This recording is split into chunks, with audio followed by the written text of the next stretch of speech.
नमस्कार श्रोता बंधु रेडियो बिलसु को स्वागत। आपणक रेडियो जकी मु श्रिया पुआला मु आपणक प्रिय रेडियो जकी शंभुधर झड़िया।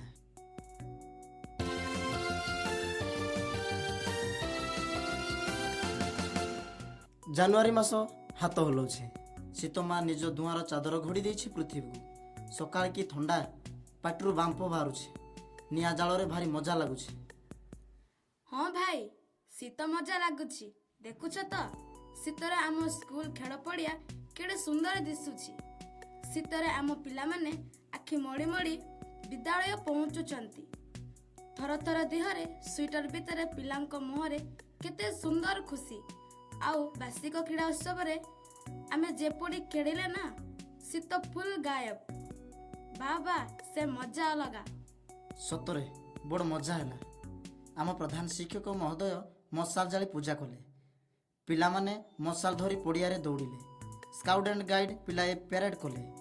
हाउस ड्रेस रे पिलाए की रंगीन लागुथिले।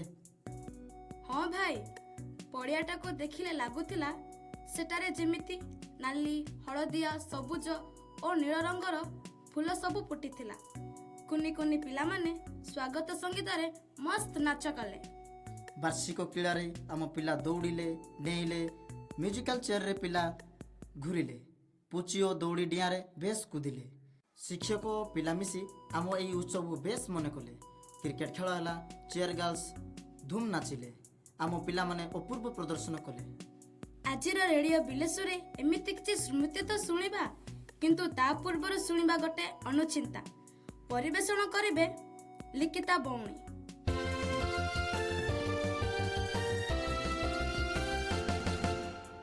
दुनियार सबुठार मूल्यवान अलंकार हेउचे आमर कठिन परिश्रम एवं जीवनर आमर सर्वोत्तम साथी होचे आमर आत्मविश्वास।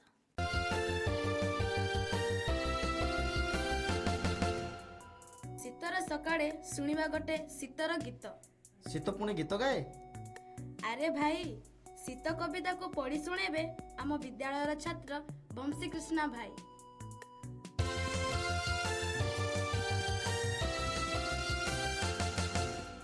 पहाड़ उपरे बरफ गाँरे निया झाल कोटी घर मत कोटी तंडार परब।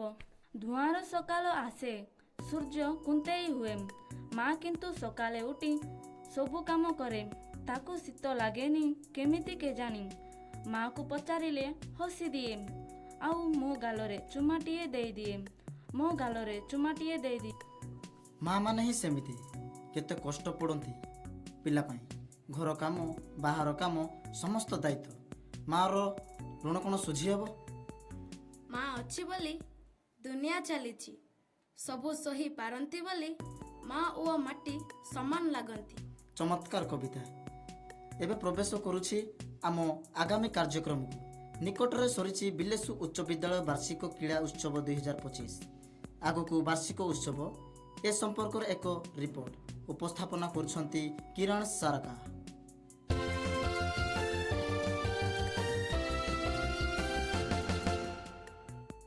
मानव प्राणरे आनंद संचार करी अवसर विनोदन तथा नूतन विकास सह शारीरिक पुष्टि साधन क्रीडार महनीय उद्देश्य। शृंखलित और नियमबद्ध भावे जो क्रीड़ागुड़िक प्रदर्शित होई मानव जीवन रे व्यायामर महनीय उद्देश्य चरितार्थ करिथांती सेगुड़िक मध्यरु क्रिकेट कबाडी भलीबॉल इत्यादि बेस लोकप्रिय। सबु वर्ष परी एही वर्ष मध्य आम विद्यालय रे वार्षिक क्रीड़ा उत्सव सरी जाइछि। आम विद्यालयर प्रधान शिक्षक प्रथमे मशालटी को पूजा करिबा परे खेल पड़िया को अणागला। एथि मध्यरे प्रधान शिक्षक मशालटी को इक क्लब पिला को देले। ताहा संगे संगे इक क्लब पिला माने मशालटी को पड़ियार चतुर्पार्श्व रे बुलाइले। मशालटी को रखागला और क्रीड़ा पताका उत्तोलन करागला। पताका उत्तोलन परे प्रधान शिक्षक खेलर उपकारिता विषय रे पिलांकु कहिथिले और उद्घाटन नृत्य हैला। एथर वार्षिक क्रीड़ा उत्सव क्रिकेट खेल हैला एवं प्रति हाउस रो चेयर गर्ल्स माने नाचिले। एही वार्षिक क्रीड़ा उत्सव चिर स्मरणीय रहिबो। आगकू अति धूमधाम रे वार्षिक उत्सव हेबो। ମୋ ନାମ ସୁମନ୍ତ ମାଝୀ, ଅଷ୍ଟମ ଶ୍ରେଣୀର ଛାତ୍ର। ବାର୍ଷିକ କ୍ରୀଡ଼ା ଆମେ ଆମ ସ୍କୁଲରେ ଖୁବ୍ ଆନନ୍ଦର ସହ ପାଳନ କରିଥିଲୁ। ଆମେ ପ୍ରଥମେ ଭଲରେ ଫିଲ୍ଡ ସଫା କଲୁ ସମସ୍ତେ ମିଶିକି, ରନିଂ ପାଇଁ ଟ୍ରାକ୍ କାଟିଲୁ, ତାପରେ ରୋଲର ବନେଇଲୁ, ତାପରେ ଆମେ ନିଜେ ଫିଲ୍ଡ ତିଆରି କଲୁ। ତାପରେ ପିଲାମାନେ ସମସ୍ତେ ସବୁ ପିଲାମାନେ ଭଲ ଭାବରେ ଅଂଶଗ୍ରହଣ କରିଥିଲେ। ପରେ ଆମେ ବହୁତ ଭଲ ଭାବରେ ଖେଳିଥିଲୁ ଓ ଆଗକୁ ଆମେ ଅପେକ୍ଷା କରିଛୁ ପୁରା ଧୁମଧାମରେ ଆନୁଆଲ୍ ଫଙ୍କସନ୍ କରିବା ବୋଲି। ମୋ ନାମ ସ୍ନେହା ଖଣ୍ଡାଗରି, ମୁଁ ପଞ୍ଚମ ଶ୍ରେଣୀର ଛାତ୍ରୀ। ଏହି ବର୍ଷର କ୍ରୀଡ଼ା ଉତ୍ସବ ଆମର ବହୁତ ଆଡ଼ମ୍ବର ସହକାରେ ହୋଇଥିଲା। ଏହି କ୍ରୀଡ଼ା ଉତ୍ସବରେ କ୍ରିକେଟ ମଧ୍ୟ ବହୁତ ସୁନ୍ଦର ଭାବରେ ହୋଇଥିଲା। କ୍ରିକେଟରେ ଚେୟାର ଗାର୍ଲ ମାନେ ମଧ୍ୟ ନାଚିଥିଲେ ଏବଂ ରନିଂ ହେବା ସମୟରେ ଆମ ସ୍କୁଲର ଭାଇନା ମାନେ ନିଜେ ଟ୍ରାକ୍ କାଟି ରନିଂ କରିଥିଲୁ ଆମେ ସମସ୍ତେ ଏବଂ ମୁଁ ମଧ୍ୟ ସବୁ ଖେଳରେ ଭାଗ ନେଇଥିଲି। ମୋ ନାମ ହେଉଛି କବିତା ମାଝୀ, ନବମ ଶ୍ରେଣୀର ଛାତ୍ରୀ। ଏଠି ଆମେ ସମସ୍ତେ ମିଶିକି ଖେଳୁଥିଲୁ। କ୍ରିକେଟ ଖେଳ ହେଉଥିଲା ଆଉ ସମସ୍ତେ ସେଠି ଏନ୍ଜୟ କରୁଥିଲେ। ଝିଅ ପୁଅ ମିଶିକି ଖେଳୁଥିଲେ। ସେଠି ହାଉସ୍ ଅଞ୍ଜାଇ ଖେଳା ହେଉଥିଲା। ସମସ୍ତେ ହାଉସ୍ ଅଞ୍ଜାଇ ଖେଳୁଥିଲେ। ହାଉସ୍ର ନାମ ଯାକ ମହାନଦୀ, ବ୍ରାହ୍ମଣୀ, ବୈତରଣୀ, ଋଷିକୁଲିଆ। ଏବେ ନୂଆ ଖେଳ ହେଲା ଟଗର ପାର୍କ। ସେଠି ବହୁତ ଏନ୍ଜୟ କଲୁ। ସମସ୍ତଙ୍କୁ ମୋର ନମସ୍କାର। ମୁଁ ହେଉଛି କାରଣ ମାଣ୍ଡାଙ୍ଗୀ, ନବମ ଶ୍ରେଣୀର ଛାତ୍ର। ଏହି ବର୍ଷ 2025-26ରେ ଆମ ସ୍କୁଲରେ ବହୁତ ଆଡ଼ମ୍ବର ସହ କ୍ରୀଡ଼ା ଉତ୍ସବ ପାଳନ କରାଯାଇଛି। ସେହିପରି house Bai house cricket, volleyball, kabaddi, running ଏହି ପ୍ରତ୍ୟେକ ସେକ୍ ରେସ୍ ଯାକ ହେଇଥିଲା। ସେଥିମଧ୍ୟରେ କ୍ରିକେଟ ଆଉ କବାଡ଼ି, ଭଲିବଲରେ ପ୍ରଥମ ବିଜେତା ଲାଭ କରିଥିଲେ ବ୍ରାହ୍ମଣୀ ହାଉସ୍। ପୁଣି ଏହି ବର୍ଷରେ ନୂଆ କ୍ରୀଡ଼ା ଏଡ୍ ହେଇଛି, ତା'ର ନାମ ହେଉଛି ଡଗ ୱାର୍। ସେଥିରେ ବିଜେତା ହାସଲ କରିଥିଲେ ମହାନଦୀ ହାଉସ୍।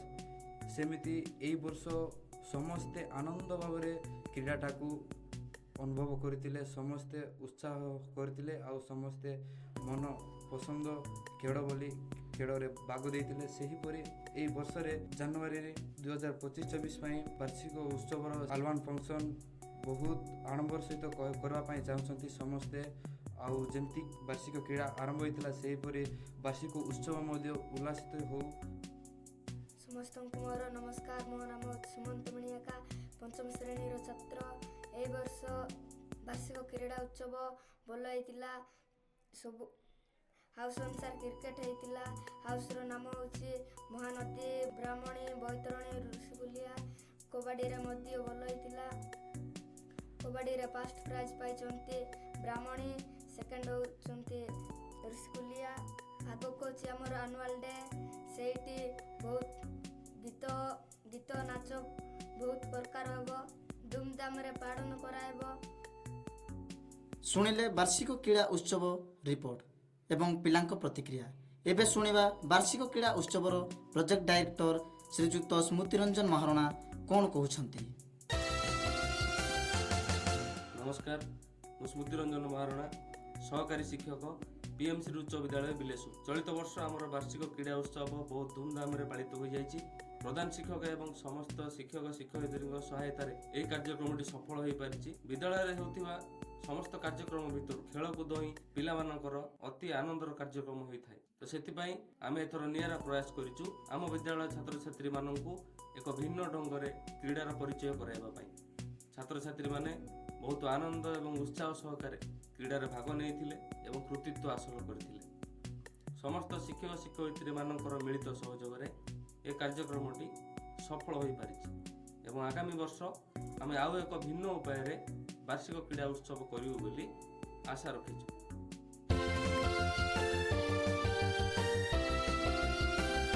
ଭାଇ, ମୁଁ ଗୋଟେ ପ୍ରଶ୍ନ ପଚାରିବି, ଉତ୍ତର ଦେଇପାରିବ? ପଚାର, ନିଶ୍ଚିତ ଦେବି। ଶୀତ ଋତୁରେ ସକାଳେ କ'ଣ ଦେଖାଯାଏ ନାହିଁ? କାକର। ନାଇଁ ବାବା, କୁହୁଡ଼ି। ଏଥର ଆଉ ଗୋଟେ ପ୍ରଶ୍ନ ପଚାରିବି, ଦେଖିବା କେମିତି ଉତ୍ତର ଦେବ। ବାର୍ଷିକ ଉତ୍ସବରେ କ'ଣ ହୁଏ ନାହିଁ? ପାଠପଢ଼ା। ସେଇଟା ତ ସତ, ହେଲେ ଅସଲ କଥା ହେଲା ଖେଳ ହୁଏନି, ଖାଲି ନାଚ ଗୀତ ଧୁମ୍ ଦଳାସ। ହଉ ହଉ, ତୁମର ପ୍ରଶ୍ନ ମଞ୍ଚ ଏଠି ରଖ। ଏବେ ଶୁଣିବା ଏକ ଆଲୋଚନା। ଆଲୋଚନାର ବିଷୟ ବିକଶିତ ଓଡ଼ିଶାରେ ଛାତ୍ରଛାତ୍ରୀଙ୍କ ଭୂମିକା। କାଞ୍ଚନୀ ହଂସବଂଶଙ୍କ ମୁହଁରୁ।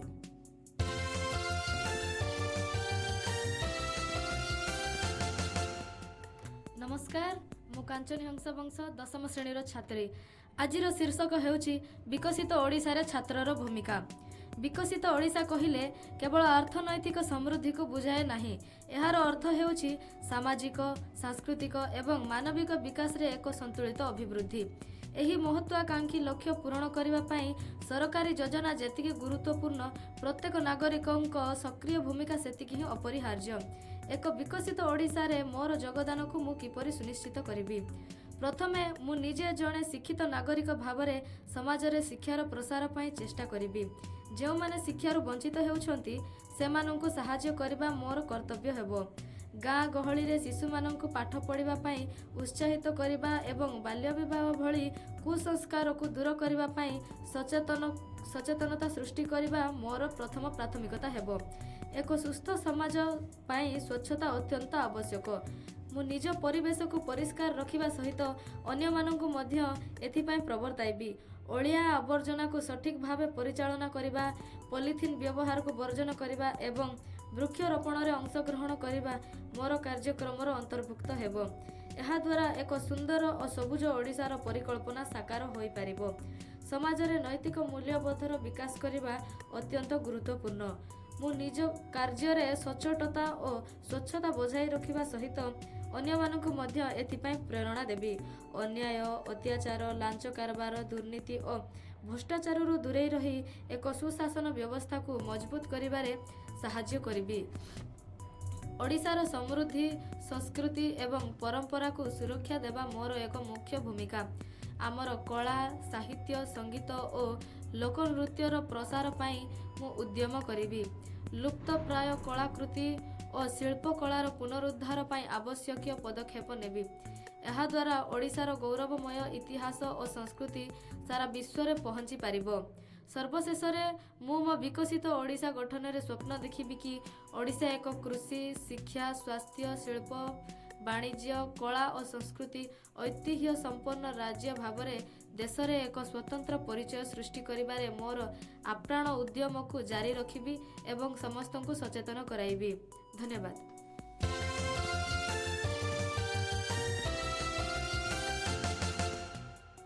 ନୂଆ ବର୍ଷରେ ଆମ ସମସ୍ତଙ୍କର ଲକ୍ଷ୍ୟ ହେଉ ବହି ସହ ସାଙ୍ଗ, ଖେଳ ସହ ଅଭ୍ୟାସ, ସୃଜନଶୀଳତା ସହ ପରିଚୟ, ସାଙ୍ଗଙ୍କୁ ଆଦର ଓ ସମସ୍ତଙ୍କ ପ୍ରତି ସମ୍ମାନ। ଆଉ ସବୁଠୁ ବଡ଼ ପ୍ରତିଜ୍ଞା କରିବା, ବଦଳୁଥିବା ପୃଥିବୀକୁ ବଞ୍ଚାଇବା ଲାଗି ଗଛ ଲଗାଇ ଯତ୍ନ ନେବା, ପଲିଥିନ୍ ବ୍ୟବହାର କରିବା ନାହିଁ।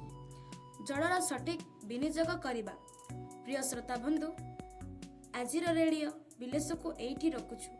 ନୂଆ ବର୍ଷରେ ନୂଆ ନୂଆ ପ୍ରସଙ୍ଗ ଆଉ ବାର୍ଷିକ ଉତ୍ସବ ସ୍ପେଶାଲ ଅପଡେଟ୍ ନେଇ ଆମେ ଆସିବୁ। ସମସ୍ତଙ୍କୁ ନୂଆ ବର୍ଷର ଅଭିନନ୍ଦନ।